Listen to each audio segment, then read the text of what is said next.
Good morning. My name is Emily Almas. I'm the Director of Admissions and Assistant Vice President here at Bowdoin College. And we are thrilled to welcome you to Bearings in Brunswick. Congratulations, class of 2027.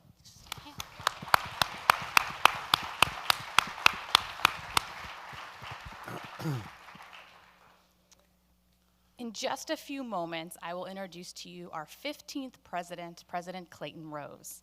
But first, I have a few housekeeping items.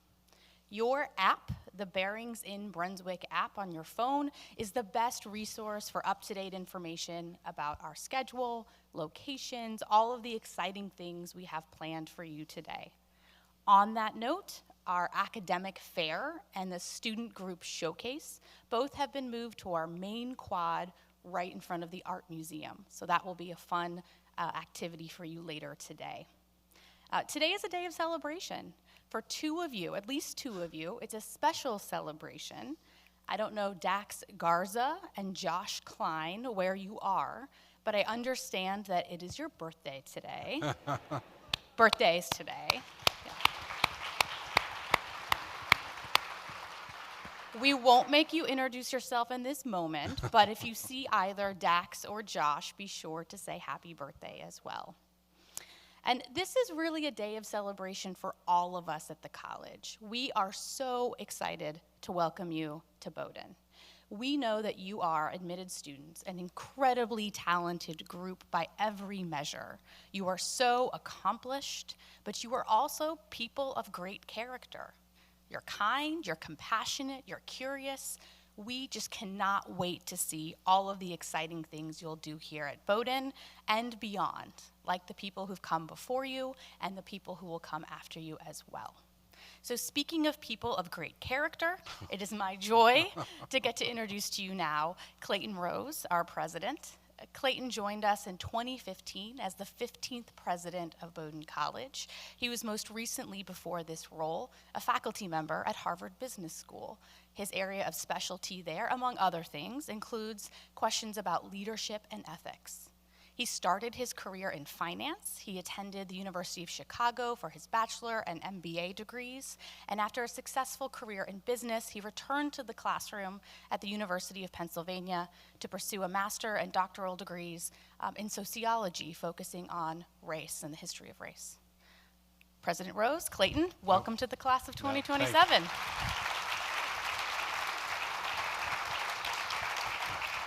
Thank you.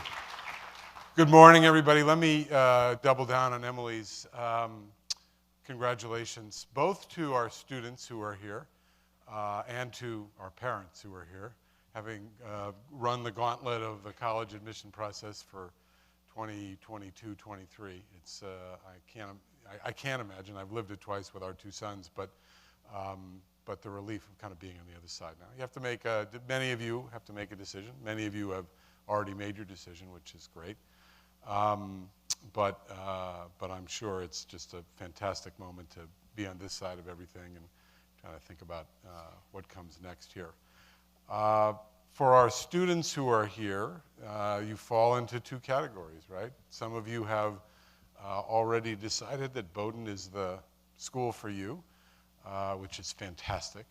We're thrilled about that, and you're here to just start to soak it all in and get to know the place a little bit better and revel in your polar bearness, which is awesome. And for those of you that are deciding, this is a really important opportunity that we hope you take full advantage of to figure out whether Bowdoin is the place for you. Obviously, we think it's the place for you. Emily and her team worked tirelessly over many months to get to know you incredibly well.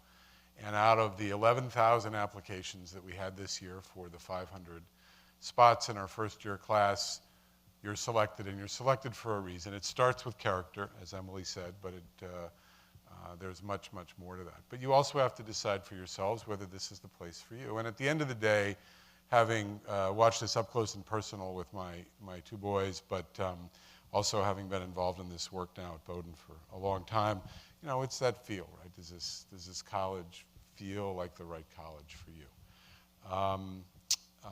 And that's the most important thing that you can do, is find the place that feels right for you. We hope it's Bowdoin. We want you to be here. But wherever it is, make sure it's the place that you want to be. Let me talk for a couple of minutes about the college from a couple of angles. The first is my take on what makes Bowdoin so special. It starts with the people. In some ways it starts and ends with the people, but this is an amazing community as Emily said, kind, and we use that word and think about that word very deliberately. It's different than nice. You're not always nice. Some days are bad days and so forth, but there's an inner kindness here, and the way that we think about taking care of one another, taking care of ourselves and the community. It is a special place because of the devotion of our faculty and our staff to the education and experience that each of our students has here. Special in its size. We're a small liberal arts college tucked away here in Maine, and we really do get to know one another. And the opportunity for all of you to come to know your faculty, to come to know the staff, to come to know one another is very real. It is special as well because of our location, and I say that at least in two respects. One is in Maine. Maine is, for those of you that know Maine, I'm telling you what you already know, but is a very special place. I did not grow up here. I grew up in California and have kind of moved east progressively over the years. Julianne and I have been involved with Maine by virtue of a weekend house before we arrived at Bowdoin, and the opportunity to come and live and work in Maine was something that we found incredibly appealing when we were offered the opportunity to come to Bowdoin. And the state is beautiful. It is filled with people who are kind and thoughtful and open, and the opportunity to explore the outdoors, to understand yourself, to get to know the four seasons. So today is beautiful, right? We've been joking about this all week, that we feel like we're selling you a bill of goods a little bit, but you know, not too long ago it was snowing here, and it does snow and it does get cold, but all four seasons here are fantastic, each for themselves. And having grown up in California, which is basically one season, and having lived in a four-season environment for over 45 years now, I don't think I could go back. It really, you're a different person in each season, the opportunity to explore, to understand, to experience nature in different ways and so forth, and just to learn to live in a place that is so varied is very, very cool. And it's not bad that it's going to be 70 to 75 today, so we'll take that too. And then Brunswick and the local community. I've had the opportunity in the last couple of weeks with Julianne. You may well be aware that this is my last year, and I'm stepping down at the end of this academic year. We have a great new president. I'll talk about her in a second. But we've had an opportunity to meet with groups, including the Business Association here, as well as a large group of folks in town who make up what's called the Association of Bowdoin Friends. These are largely older folks, not exclusively, but largely, who live in town. Many have retired. Some are alums who've come back. Some didn't go here, but who really love the college and stay involved in it. They audit classes, they come to events, they're on the sidelines at every sporting event.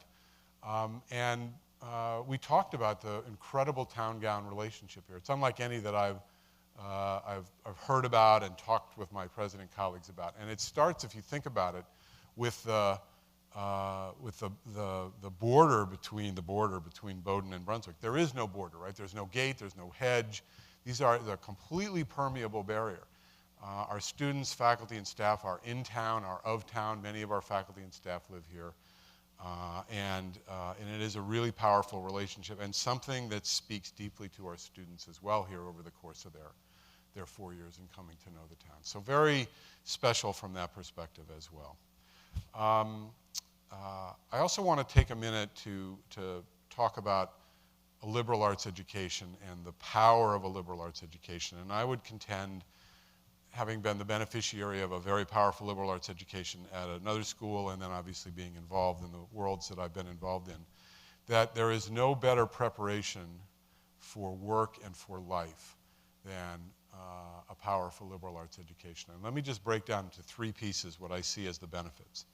The first, in no particular order, is that it prepares you for life, for a rich, full life where you have the opportunity to, by virtue of having gone broad in a number of topics and deep in several here, to be a lifelong learner, to understand the world, the issues in the world, the people in the world, and to spend your life considering all of the issues and to understand them better. It's very selfish, right, to live a deeper, richer, fuller life.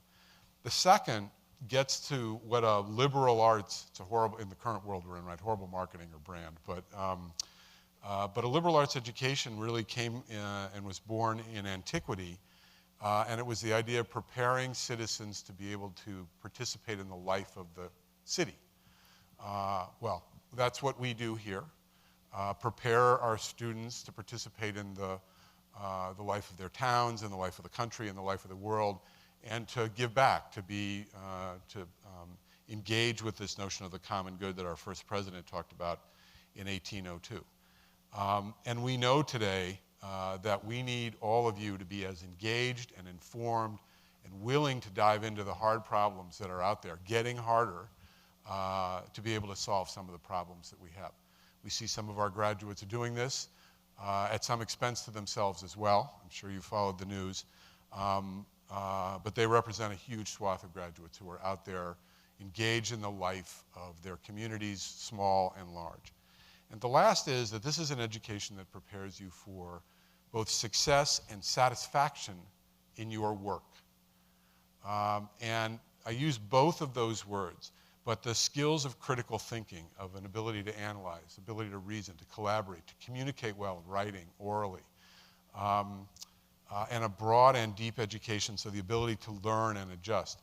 These are all the core skills that are necessary in a world where the specific aspects of work are changing rapidly here, right? And the most recent iteration of that is the real advent now of AI and where that's taking us and all the uncertainties that are associated with that.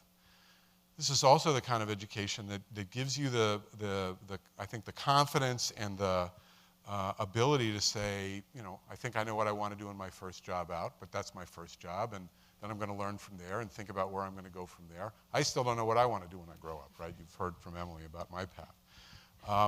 But the idea that you're going to look for things that are going to satisfy you internally as a human being in the work you're going to do, which is as varied as every human being. So that education for yourself, that notion of engagement in civic life, and the preparation for work are all the three essential elements of a great liberal arts education. And I'm obviously biased, but I think we deliver incredibly well on all of that. The last thing I'll say, and I'm mindful that Sarah's back there. Am I good on time? Yeah, right, okay. So on July 1, we'll have a new president, Safazaki, who's currently the dean of the faculty at Williams College. She's been at Williams for many, many years, which means she really understands what we're all about here and the mission. She is fantastic. She's going to be an exceptional leader for Bowdoin College. I invite you to get on the website, read about her. You can watch her on video in a talk she gave when she was being introduced as our new president. I'm sad, Julianne and I are very sad to be leaving. We love being part of it, but every president has to go, and one of your jobs is to figure out when the right time to go is.